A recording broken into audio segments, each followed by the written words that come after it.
The massive viewing screen in the Galactic Council chamber displayed the same thing it had shown countless times before, another ship being torn apart as it attempted to navigate through a black hole. The assembled alien representatives watched in silence as billions of credits worth of advanced technology crumbled like paper in a storm. "That marks the 3,000th attempt," announced the council leader, his deep voice echoing through the chamber. "We must accept that faster-than-light travel through black holes is impossible. This path leads only to death." Captain James Walker stood at the back of the chamber, his weathered face illuminated by the blue glow of the screen. As Earth's representative to the Deep Space Research Committee, he had watched every failed attempt over the past 5 years. But unlike the aliens around him, he didn't see failure. He saw patterns. "If I may speak," Walker said, stepping forward. Hundreds of alien eyes turned to look at him, some with multiple pairs blinking in unison. "The data from these attempts tells us something important. The human wishes to speak of data," one of the council members said, their tone carrying what humans had learned to recognize as their version of a laugh. "Your species only achieved spaceflight a century ago. What could you possibly see that our advanced civilizations have missed?" Walker pulled out his tablet, his fingers dancing across the screen as he transferred his findings to the main display. "Look at the energy patterns just before each ship's destruction. There's a sequence, a rhythm to it. It reminds me of ancient Earth data about ocean waves." The chamber erupted in murmurs. The council leader raised a hand for silence. "Waves? You compare the most destructive force in the universe to your planet's water." "Yes," Walker said firmly. "And I believe we've been going about this all wrong. These patterns suggest that black holes might be more like rivers than walls. We don't need to break through them. We need to learn to swim." "Impossible," shouted one of the representatives. "Our civilizations have studied black holes for millennia. We have technology you cannot even comprehend. If there was a way, we would have found it." Walker smiled, pulling up another set of data. 3 months ago, we discovered ancient records in a deep space probe. They suggest that black holes weren't always just destructive forces. Something changed about them roughly 50,000 years ago. The same time your civilization started trying to use them for travel. The council leader leaned forward, his crystalline skin reflecting the light. "And what exactly are you suggesting, Captain Walker?" "I'm suggesting that maybe all our advanced technology is the problem. We're trying to force our way through, when we should be trying to understand the natural flow." Walker paused, knowing his next words would cause an uproar. "Earth requests permission to launch Project Event Horizon, our own research initiative into black hole travel." The chamber exploded with noise. Some representatives laughed. Others shouted in protest. The council leader raised all 4 of his arms for silence. "You wish to risk human lives on a theory based on..." He glanced at the data. "Water.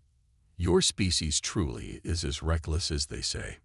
"Maybe," Walker admitted. "Or maybe being new to space travel gives us a fresh perspective. Sometimes the best innovations come from those who don't know something is supposed to be impossible." The council leader studied him for a long moment. "Very well. Earth may proceed with its research, though I strongly advise against it. Let it be recorded that we warned them of the consequences." Walker nodded and turned to leave. As he reached the chamber doors, the council leader spoke again. "Captain Walker." "Yes. Why do you call it Event Horizon?" Walker looked back with a slight smile. "On Earth, that's what we call the point of no return around a black hole. But it's also the point where all our current theories about physics break down and new possibilities begin. We think that's a fitting name for a project that might just change everything." As the chamber doors closed behind him, Walker pulled out his communicator. "Dr. Miller, the council gave us the green light. Get the team ready. It's time to prove them all wrong." Dr. Alice Miller stared at the holographic display floating above her desk, her coffee long forgotten and cold. The numbers and equations hung in the air like stars, each one a piece of the puzzle she'd been trying to solve for months. The clock on her wall showed 3:47 a.m., but time had stopped meaning much since they'd started Project Event Horizon. A knock on her office door broke her concentration. "Still at it?" Captain Walker asked, walking in with 2 fresh cups of coffee. "Look at this," she said, taking the coffee gratefully. With a wave of her hand, she expanded the display. Every alien ship that tried to enter a black hole used brute force, stronger shields, more power, better armor. But what if that's exactly why they failed? Walker sat down, his eyes scanning the complex equations. "Explain it to me in simple terms." Alice stood up and began pacing, her excitement making it hard to stay still. "Okay, imagine you're trying to catch a speeding train. The alien approach is like trying to build a stronger and faster car to chase it. But what if instead we could become part of the train itself?" She pulled up the data from the ancient probe. These readings suggest that black holes aren't just holes in space. They're more like threads in a cosmic fabric. And these threads are connected through quantum entanglement. Quantum entanglement? Walker raised an eyebrow. "The aliens say that's too unstable for practical use." "That's because they try to control it," Alice said, her eyes bright with excitement. "But what if we work with it instead? Look at this simulation." She typed quickly on her keyboard, and a new hologram appeared. It showed a ship approaching a black hole, but instead of fighting against the gravitational forces, it seemed to flow with them, like a leaf carried by a river. "The aliens think quantum entanglement is unreliable because it changes when you observe it," she continued. "But what if that's not a bug? It's a feature. What if we could use those changes to navigate?" Walker leaned forward, interested. "How would that work?" "We create a quantum field around the ship that matches the natural patterns of the black hole. Instead of fighting the gravity, we let it pull us in, but on our terms. The quantum field would let us ride the current of spacetime itself." Before Walker could respond, his communicator beeped. The holographic screen showed an alien face, one of the Galactic Council's senior scientists. "Captain Walker," the alien said, its tone dripping with condescension. "We've reviewed Dr. Miller's latest research proposal, quantum entanglement as a navigation tool. This is primitive thinking. Your species barely understands basic space travel." Alice stepped into view of the communicator. "With respect, your methods haven't worked for 50,000 years. Maybe it's time for some primitive thinking." "Dr. Miller," the alien's voice grew colder. "The laws of physics are not subject to human stubbornness. Your theory is impossible. You will only add to the death count."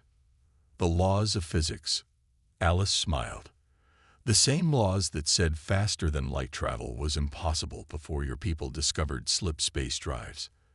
The same laws that said stable wormholes couldn't exist until we found natural ones. The laws of physics aren't changing. Our understanding of them is." After the call ended, Walker looked at Alice with concern. "The Council won't support this. They'll try to shut us down." "Then we don't need their support," she said, turning back to her equations. "We just need them to stay out of our way long enough to prove it works." Walker nodded slowly. "I'll talk to Earth Command. We'll run this project ourselves if we have to. How soon can you have a working prototype design?" Alice pulled up another set of calculations. "Give me 2 weeks. And Walker, we're going to need Tom Richards. If anyone can build this crazy idea, it's him." "Already called him." Walker smiled. He said, and I quote, "Finally, something interesting to build." As Walker left her office, Alice turned back to her equations. The aliens thought human persistence was primitive, but sometimes, she thought, being primitive meant being willing to try things that more advanced minds would never consider. Tom Richards stood in the massive shipyard, looking up at the half-built form of what would either be humanity's greatest achievement or their most expensive failure. The Pathfinder wasn't pretty. Its hull was a patchwork of earth metals and alien alloys, with thick copper coils wrapped around its frame like giant metal snakes. "It looks like something from an old science fiction movie," Captain Walker said, walking up beside him. Tom patted the ship's hull affectionately. Sometimes the old ways are the best ways. You know what the aliens' biggest mistake was? Making everything too complicated. He led Walker inside through the main airlock. The ship's interior was equally unusual. State-of-the-art alien computers sat next to simple mechanical backup systems. Analog gauges lined the walls next to holographic displays. See these? Tom pointed to the copper coils visible through the transparent inner hull. The aliens think we're crazy using physical metal coils instead of energy fields. But guess what? Metal coils don't fail when power fluctuates. Sometimes simple is better. Dr. Miller joined them, carrying her tablet. How's the quantum field generator coming along? That's the best part, Tom grinned, leading them to the engine room. Look at this. He pressed a button, and the room hummed to life. A soft blue glow emanated from a central chamber where dozens of crystals hung in perfect formation, suspended by magnetic fields. The crystals slowly rotated, creating patterns of light that danced across the walls. The aliens use artificial quantum processors, Tom explained. But we're using natural crystals that already have quantum properties. They're more stable and way easier to replace if something goes wrong. Easier to replace?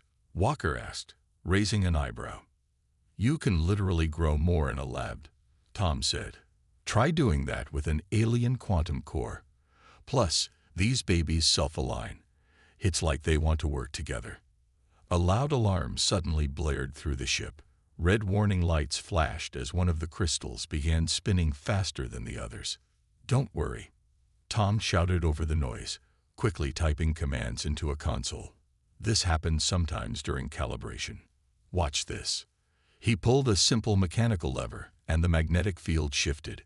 The crystal slowly returned to its normal rotation. See, he said proudly. Simple mechanical backup. No computer needed.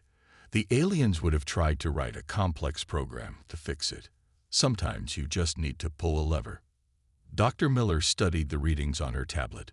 The quantum field is actually more stable than our simulations predicted. How did you manage that? Tom walked over to a wall panel and opened it, revealing a maze of both high-tech circuits and old-fashioned copper wiring. I call it the hybrid approach. The alien tech handles the complex calculations, but the actual power distribution. That's all human engineering. Simple, reliable, and most importantly, fixable. The Council's engineers say this design is primitive, Walker noted. Good, Tom said with a smile. That means they don't understand it. You know what's funny? They keep trying to make everything perfect, automated, and untouchable. But space isn't perfect. You need systems you can fix, backup plans you can trust, and sometimes just a good old-fashioned wrench. He picked up a wrench from his toolbox and twirled it. This baby has saved more ships than all their fancy self-repair systems combined. How long until we're ready for a test run? Walker asked. Tom looked around the engine room, mentally checking his list. 2 days to finish the power systems. 3 for final calibrations. Give me a week, and I'll have your black hole surfer ready to ride. Black hole surfer. Dr. Miller laughed. Hey, if we're going to do the impossible, Tom grinned, we might as well give it a cool name. As they left the engine room, Tom took one last look at his creation. The aliens might call it primitive, but he knew better. Sometimes the best solutions weren't about having the most advanced technology.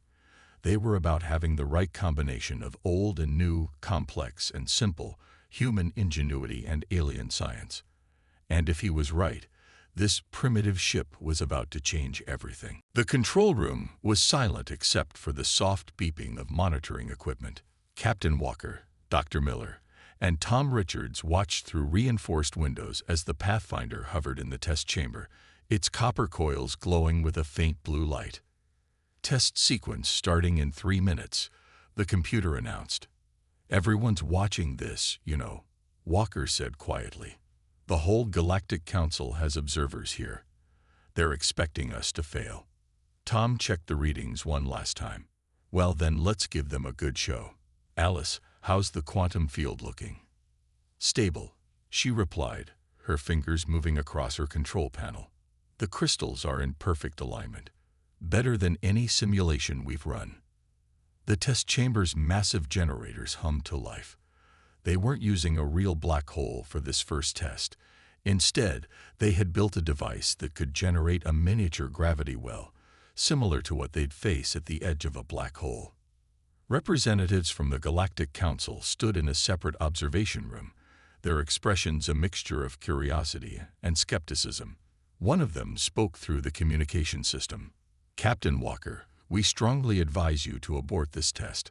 Our calculations show a 98% chance of catastrophic failure." Walker pressed the reply button. "Noted, but we're proceeding as planned." He turned to his team. "All right, this is it. Everything we've worked for. 1 minute to test sequence." The Pathfinder's engines powered up, the hybrid systems Tom had designed coming online one by one. The quantum field became visible as a shimmer in the air around the ship. 30 seconds. Dr. Miller watched her readings intently. "Quantum field is holding. Power distribution is steady. We're ready." 10 seconds. 9. 8. Tom gripped the edge of his console. "Come on, baby. Show them what humans can do." 3, 2, 1. Test sequence initiated. The artificial gravity well activated, creating a swirling vortex of energy in the center of the test chamber. The Pathfinder moved forward slowly, its quantum field interacting with the gravitational forces. "It's working," Dr. Miller exclaimed. "The field is matching the gravity patterns exactly like we predicted." But then something changed. One of the quantum crystals began spinning faster than the others, its glow turning from blue to angry red. "Power fluctuation in Section 3. Tom shouted, his fingers flying over the controls. "The crystal matrix is destabilizing." "Compensating," Dr. Miller called back, trying to adjust the quantum field. "But the gravity is affecting the crystals differently than our simulations." Walker hit the emergency broadcast. "All observation personnel, clear the area. Initiating emergency shutdown." But it was too late. The quantum field collapsed with a bright flash, and the gravity well's energy surged through the ship. The copper coils overloaded, electrical arcs dancing across the hull. The Pathfinder systems shut down one by one as it dropped to the chamber floor with a heavy thud.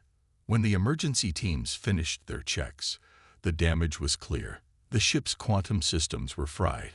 Half the crystals were shattered, and the hull had warped from the gravitational stress. "Well," one of the council observers said smugly through the comm, "I believe this proves our point. Your primitive approach has failed, just as we predicted. The council will expect you to terminate this project immediately." But Tom wasn't listening to them. He was already examining the data scrolling across his screen. "Wait a minute," he said slowly. "Look at these readings from just before the failure." Dr. Miller rushed over. "That's impossible. The quantum field wasn't failing. It was adapting." "Not just adapting." Tom pointed to a specific set of numbers. "Look at the crystal that spun out of control. It wasn't fighting the gravity. It was trying to sync with it. We didn't fail because our theory was wrong.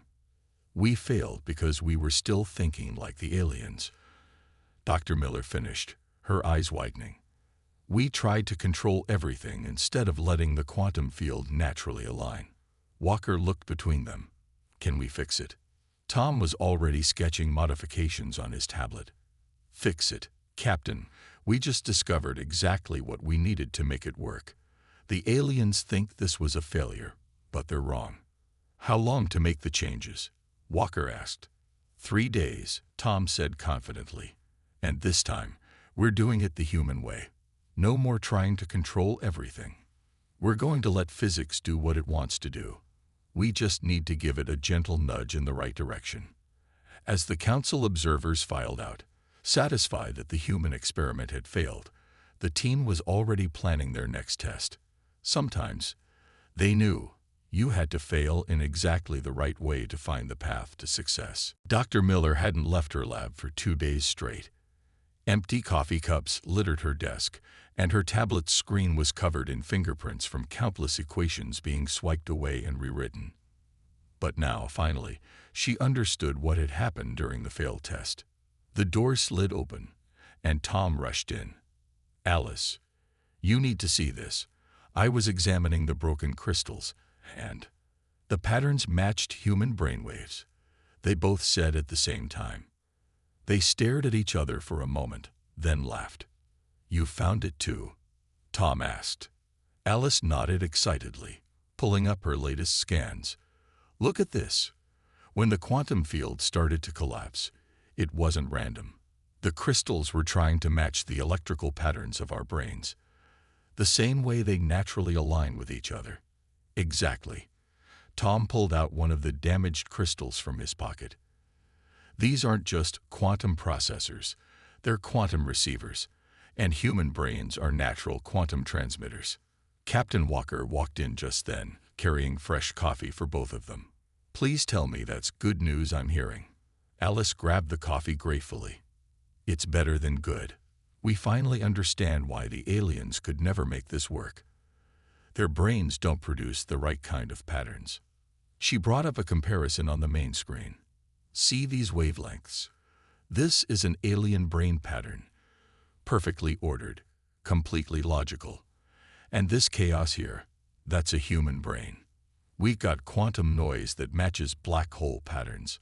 Our messy human thinking is actually an advantage," Tom added. "The aliens' logical minds can't handle the quantum chaos of a black hole. But our brains, we deal with chaos and uncertainty every day." Walker set down his coffee. "So what does this mean for the Pathfinder?" Tom grinned. "It means we need to stop trying to control the quantum field with computers. Instead, we're going to wire it directly into the pilot's neural patterns." "You want to connect someone's brain to the ship?" Walker asked, concerned. "Not exactly," Alice explained. "More like letting the pilot's natural brainwaves guide the quantum field. The same way you don't think about every muscle movement when you're riding a bicycle. You just flow with it." She brought up a new design on the screen. "We'll modify the crystal chamber to amplify human neural patterns.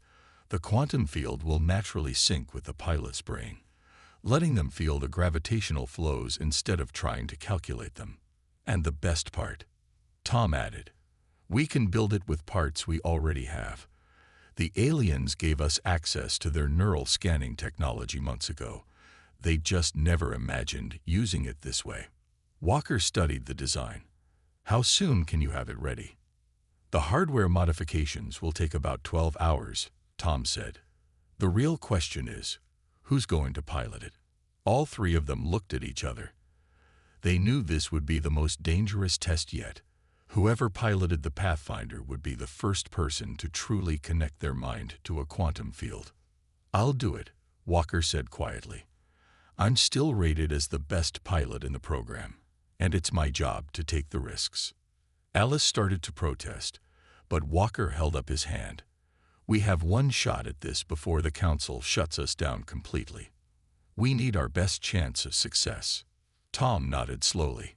"I'll start the modifications right now." "But James," he rarely used Walker's first name, "be careful. We're going to be pushing the boundaries of what the human mind can handle." Walker smiled. "That's what humans do best, isn't it?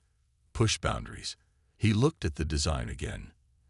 "The aliens think our messy human brains are primitive. Let's show them that sometimes being primitive is exactly what you need to navigate the chaos of the universe." As Tom and Alice began their modifications, Walker looked out the lab window at the Pathfinder below. Soon, he would attempt something no human, no being in the galaxy, had ever tried before. He would have to trust not in advanced alien technology, but in the unique quantum chaos of the human mind. The launch bay was eerily quiet as Captain Walker climbed into the Pathfinder's cockpit. The modified ship looked different now. Neural sensors lined the walls, and the crystal chamber pulsed with a soft rhythm that seemed to match his heartbeat. "Neural interface is online. Dr. Miller's voice came through his headset. "How does it feel?" Walker took a deep breath, feeling the strange sensation of the ship responding to his thoughts. "It's like the ship is becoming part of me. I can feel the quantum field." "That's exactly what we want," Tom's voice joined in. "Don't try to control it. Just let your mind flow with the patterns, like we practiced." In the control room, Alice and Tom watched their screens nervously. The Galactic Council representatives had gathered in their observation room again, despite their strong objections to this test. Human beings were not meant to interface directly with quantum fields, one of the council members announced. "This is madness." "Ready for launch sequence," Walker reported, ignoring the council's warnings. The copper coils around the ship began to glow brighter, responding to his mental commands. "Quantum field is stable," Alice reported. "Crystal harmony at 98% and holding." "Tom, how's the neural load?" "Strong but steady," Tom replied, watching Walker's brain patterns dance across his screen. "The crystals are perfectly matched to his neural frequency." The massive doors ahead of the Pathfinder opened, revealing the small black hole they'd selected for the test. It hung in space like a dark eye, its accretion disk spinning with deadly beauty. "Beginning approach," Walker said calmly, though his heart was racing. The Pathfinder moved forward smoothly, its quantum field shimmering around the hull. As they got closer to the black hole, Walker could feel its pull through the neural interface, but instead of fear, he felt something unexpected: recognition. The chaotic patterns of the gravitational field were similar to the random thoughts that flowed through his mind every day. "Gravitational forces increasing," Alice announced. "Quantum field is holding stable." "You're doing great, James." The council members leaned forward in their seats. They were approaching the point where all previous attempts had failed, the point where the gravitational forces should tear the ship apart. Walker closed his eyes, letting his mind merge more deeply with the ship's systems. He could feel the quantum field adjusting, not fighting against the black hole's pull but dancing with it, like leaves in a whirlwind. "We're passing the failure point of all previous attempts," Tom reported, his voice tense. "Quantum field it's actually getting stronger."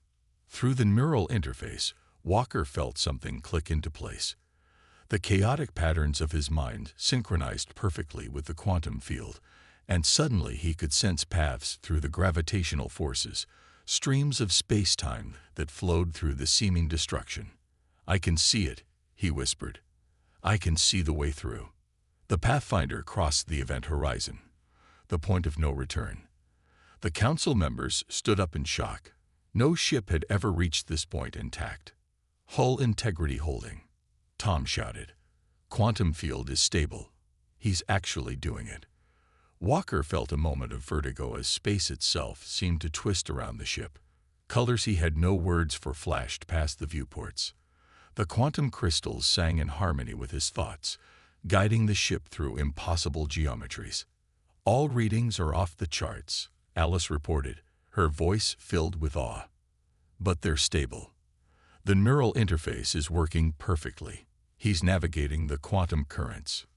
In the observation room, the council members watched in stunned silence as the Pathfinder did what they had deemed impossible for 50,000 years. Their perfect, logical minds couldn't comprehend how these primitive humans had succeeded where they had failed. But they were about to learn that sometimes the most advanced solution wasn't the answer. Sometimes you needed the beautiful chaos of a human mind to navigate the deepest mysteries of space. For 17 long minutes, the control room was silent. No signals could reach them from inside the black hole. Dr. Miller and Tom Richards watched their screens, waiting for any sign of the Pathfinder.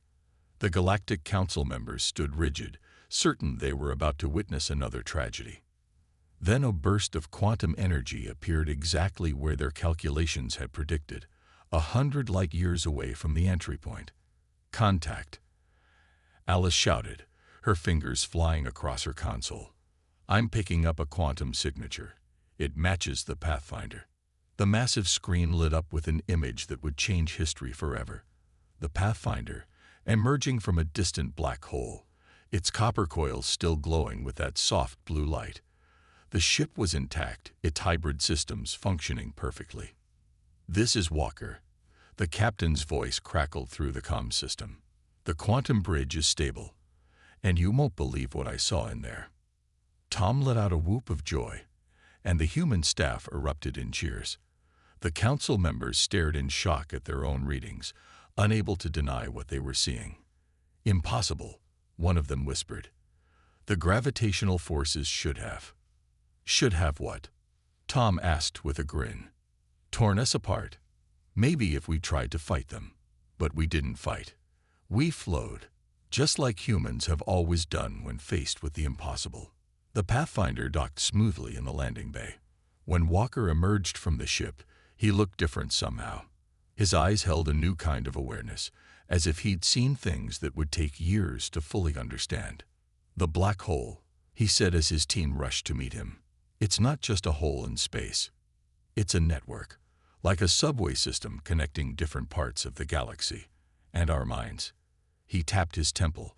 "Our chaotic, primitive, human minds are the perfect key to navigate it."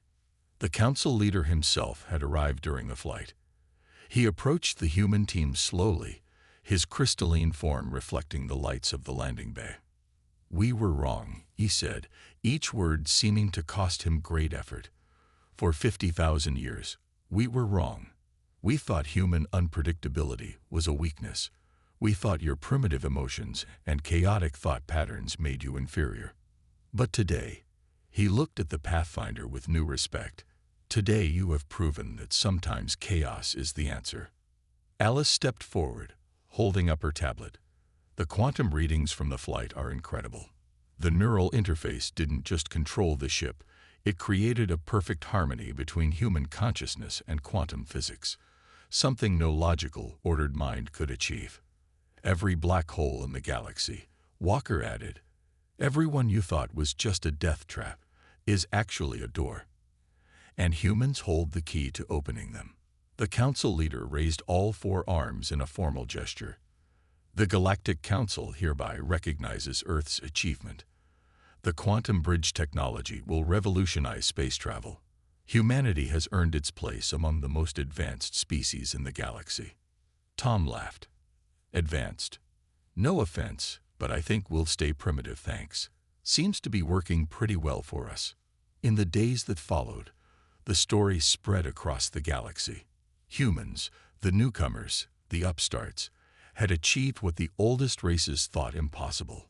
Ships were already being modified with neural interfaces, and black hole routes were being mapped across the stars.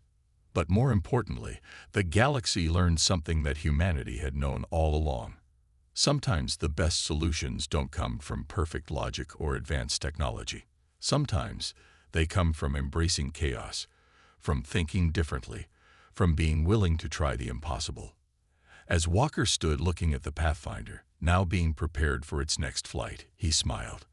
The aliens had called humans primitive for so long, but maybe being primitive just meant being closer to the true nature of the universe, a place of beautiful chaos that only the wonderfully unpredictable human mind could truly understand. "Ready for another ride?" Tom asked, walking up beside him. Walker nodded. "The galaxy's full of black holes, and every one of them is a new road to explore." He looked up at the stars visible through the landing bay's transparent roof. "And you know what humans do best. Explore the impossible." Alice finished, joining them. Above them, the stars seemed to shine a little brighter, as if welcoming humanity to its new destiny among them.